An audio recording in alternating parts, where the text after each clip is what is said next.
the dash scrolls a whole list of service codes at once, and the factory's first suspect isn't a list of parts, it's one corroded ground. So how do you tell a bad wire from a worn-out pump before spending anything? That's this video, the T250's real weak points, the symptom each shows first, and which ones are just an afternoon. The honest headline is boring.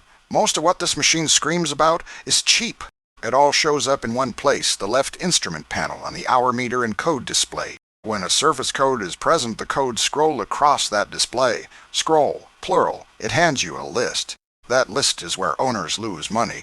A long list reads like a long repair bill. The manual is blunt. Multiple codes or abnormal symptoms can be caused by a corroded or loose ground.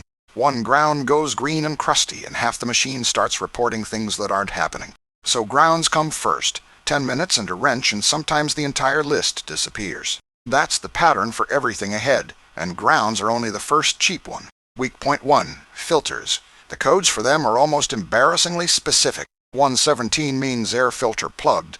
That's the whole message. Not the engine, the filter. There's a separate code for air filter not connected, the housing nobody latched after a washdown. You feel that one before you read it. The machine goes lazy under load and never wakes up. Hydraulic side, same shape, one code for the charge filter plugged, another for it not connected.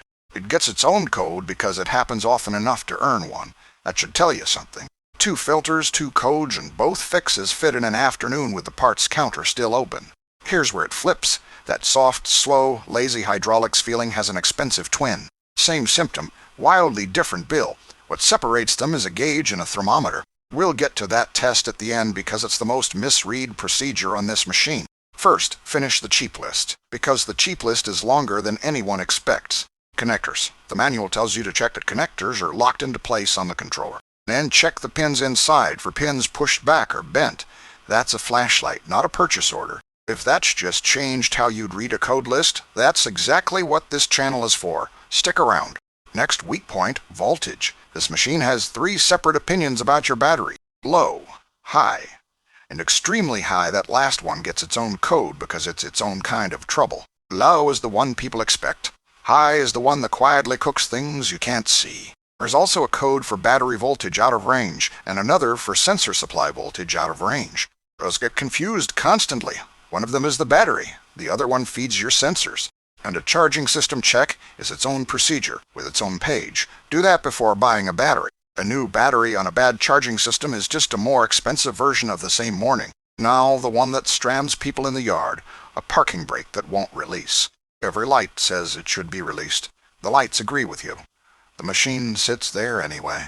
First move per the manual. Check the dash display for an error code. Display first, always. Then check the brake fuse, the 30-amp one, and while you're in there, check the others. Check the fuse block for correct orientation, and check for loose spade connectors in the fuse holder. That's 3 chances for the fix to be free before anybody says the word solenoid. Still dead. Now you test it. The coil should be about 9.8 ohms. That's the line in the sand. One side of it's a wire. The other side is a part. The solenoid wiring should read 12 volts. If it doesn't, the solenoid was never your problem. Also check the solenoid mounting nut for correct torque. A mounting nut on a brake that won't release? That's the detail that makes someone look like a genius for $4 of effort. But the biggest source of confusing codes here isn't the brake, it's the handles. This machine watches your controls constantly, and it has opinions about how you use them. One code means switch flipped while operating. Another means control pattern switch flipped while operating. Neither one is a failure. That's the machine telling you what you did, not what broke. Same family, seat bar sensor short to battery or short to ground, 2 codes, 1 small sensor. Handle lock and pedal lock split the same way, short to ground or short to battery. Those name a wiring condition. Read them twice before anyone orders a new sensor. Then there's lift handle information error. Sounds vague, points somewhere very specific. Because a system on board checks your handles for you in a fixed order every time. Lift handle sensor, then lift actuator, then tilt handle sensor, then tilt actuator. And here's the detail that saves whole afternoons. It stops at the first problem, then lights the icon. Stops at the first one. A second fault behind it stays invisible until you fix the first. That's how a machine gets fixed twice in 1 week, and fails the same way both times. The alarm condition gets recorded as a service code so you can read what actually tripped. That system has one code for not calibrated and a different one for not communicating with the controller. Not calibrated is a procedure. Not communicating is a conversation that stopped. Wiring, connectors, grounds. There's even a code for multiple controllers present, which is exactly what it sounds like. And separate codes for the tilt actuator faulting, its wiring faulting, and the actuator simply not in neutral. 3 codes, 1 assembly, 3 different bills. Reading the exact wording is the entire job.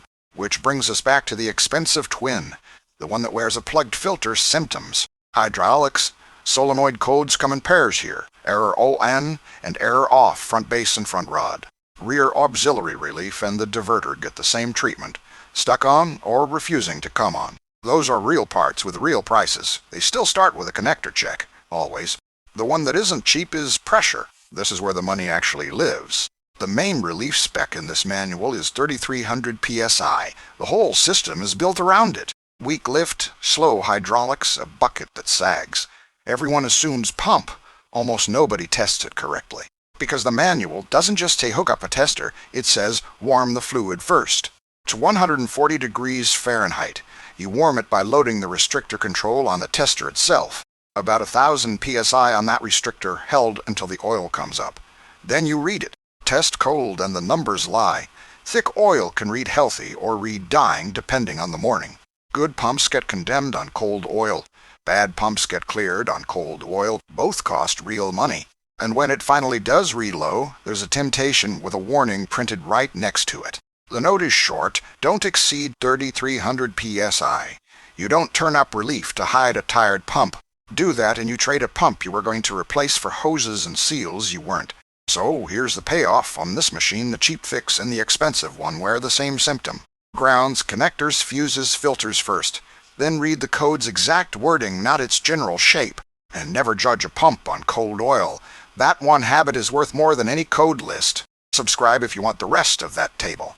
Next up, the solenoid codes, one circuit at a time. The exact specs are in the service manual linked below. Like this if it saved you a guess. And subscribe for daily diagnostics.